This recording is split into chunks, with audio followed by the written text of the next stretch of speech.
కుర్చీలో కూర్చొని కరుగుడ్లు పెద్దగా చేసి చూస్తున్న ఎంఆర్ఓ లంచం కొంచెం కొంచెం తీసుకునేటట్టు లేడు కదా. అమాంతం 6 లక్షలు అడిగిండట ఓ సామాన్య రైతును. హాగో అవి ఇయ్యలేక గిట్ల ఎంఆర్ఓ ఆఫీస్ కు పెట్రోల్ పట్టుకొని వచ్చి మీద పోసుకొని కూర్చున్నాడు.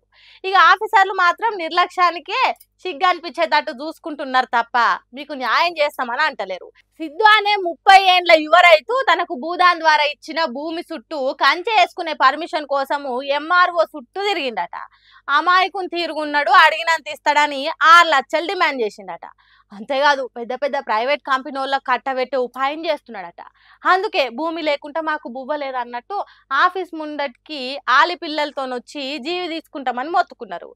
ఇంతగానం కుత్కెలు వంగ మొత్తుకున్నా మేము న్యాయం చేస్తామని ఒక్కరు అంటలేరు. ఇంత అన్యాయం ఉంటుందా చెప్పుండ్రి, ఇంత నిర్లక్ష్యం ఉంటుందా?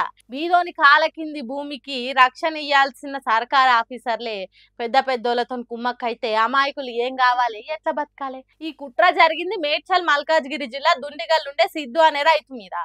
ఏందో ఏమో ఈ సర్కార్ ఆఫీసర్లు చేయబట్టి రైతన్నలకు కంటి మీద కునుకు లేకుండా అవుతున్నది.